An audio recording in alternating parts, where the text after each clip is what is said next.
shelters a workshop where they perpetuate the traditional craft of tiles and calligraphy and abstract design to this day.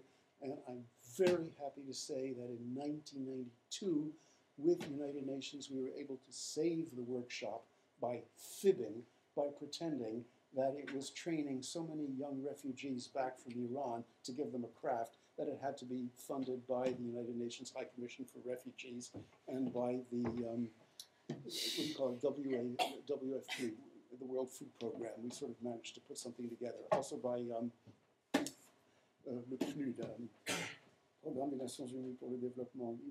What do you call that in English again? UNDP, United Nations Development Program. Okay, next. I wanted to end on some of these happier notes. Can any of you guess what this building is? It's no longer used, it's just a dump, but it has not been destroyed. It's an early 17th century room. Can any of you guess what this is? What religious building this is? Bathhouse or washing room? Wrong. Of all people, Tzvi should recognize this. It's a synagogue. Really? Yes. And it was very nice. I don't know what that thing in the middle was. Yes. In 1992, people were telling us, yes, the Jews all left for Israel in 1978. But maybe some will come back and we keep the building. It was very sweet. I don't know what's become of it now. I'll have to go and check. Similar thing in Yemen. Yeah. Next. Okay, does anybody recognize who this is? You will see that over his turban, he wears the kind of strings that Arabs of the Near East use to hold their headcloths together. He is what Afghans would call a malang, that is a dervish, a Sufi holy man, a mystic who, before 1978, the only beggars you saw in Afghanistan were wandering holy men like this, distinguished by that kind of costume and especially by that headband. Next. This is the ritual in one of the shrines of Herat. This is mystical union with God. This is a Sufi remembrance of the name of the Lord. And the name of the Lord is repeated with heavy breathing to induce a state of ecstasy, as you can see in the next picture. Quiet, ecstatic, loss in God. All this absolutely forbidden by the Taliban. And Sufi shrines of this kind and Sufi practices of this kind are currently being persecuted in Pakistan, wherever the Taliban take over. Next. I think that's the end of that one, so I just have a few more pictures from 1992, and we'll end it there. Thank you very, very much.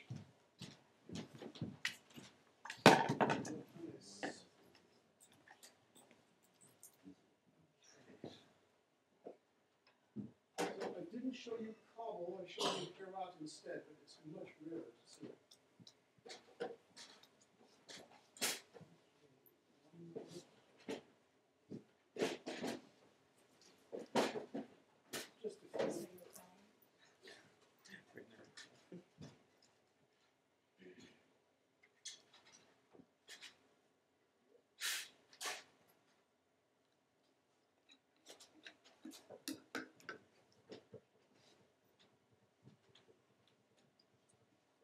Thanks a lot, Hannes. So just a few more. This was taken before 1978, and I'll just tell you a little story. This is the main shrine outside Herat, which is still the holiest shrine in the city, tomb of a saint. You will notice in front of this 15th century doorway this. See that?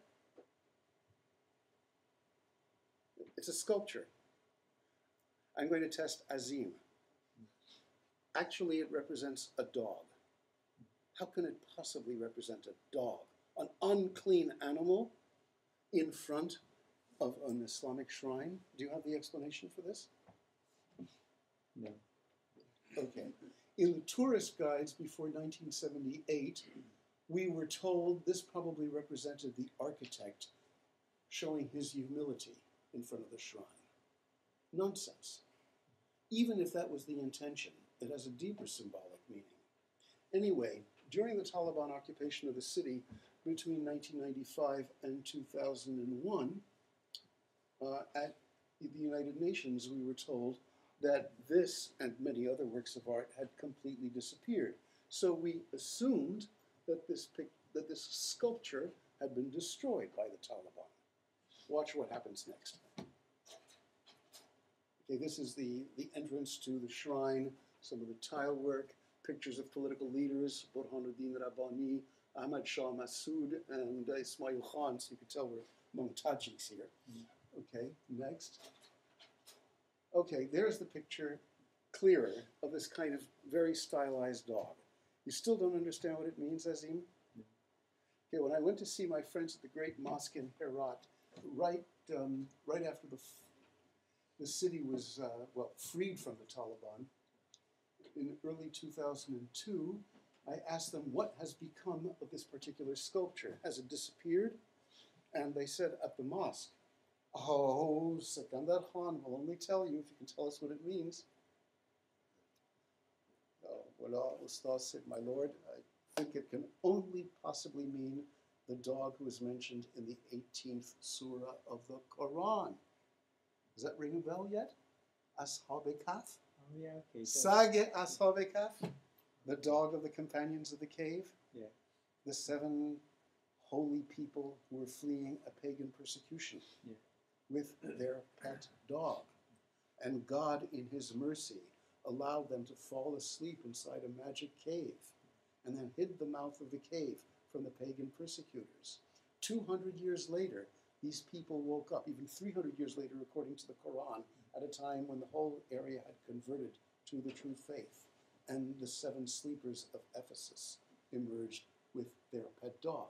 Therefore, they symbolize souls in the other world awaiting the resurrection. And the dog symbolizes our human flesh, which has finally submitted to the truth and will be resurrected in spiritual form. So that the one dog who is holy is this dog. If you have a dog in front of an archway within which there are tombs, it means that the whole monument symbolizes the mystical cave. So, they said at the mosque, you got the answer. And since you have the answer, come and see what's become of the dog. What they had done was, just before the Taliban were due to enter the city the next day, they built a little brick structure over it, covered it with dirt, planted it with flowers, and the Taliban never knew it existed. If they had, they would have destroyed it. Wahhabis, never. Idolatry and the symbolism of the shrine would have been lost. So in this case, it's been preserved, and we uncovered it. Next. Now, this is wonderful. It's the tree which grows just over the tomb of the saint, Khwaja Abdullah Ansari, who is revered in the middle of this graveyard, which was actually the Westminster Abbey of the Herati kings of the 15th century. A very, very holy spot. And what's very moving is, next, you can actually see a representation of the tree by Bezad in the 15th century. This was painted in 1488. You could just go back. Yeah. The Taliban wanted to cut it down, of course, because Wahhabism absolutely forbids this kind of thing. Many women who want children will go to this tree and pray to be granted the blessing of children, or they will also tie little strips of cloth on the branches of another tree, which is right close to here. All these practices being forbidden under Wahhabi or Taliban Islam. Next. Okay, next. Okay, now we're coming to the great mosque of Herat, and this vision, which looks as though you're in the 15th century, is actually a creation of Herati craftsmen of the 1960s and 1970s, and they are continuing it to this day. Just to give a feeling of a little hope and beauty here.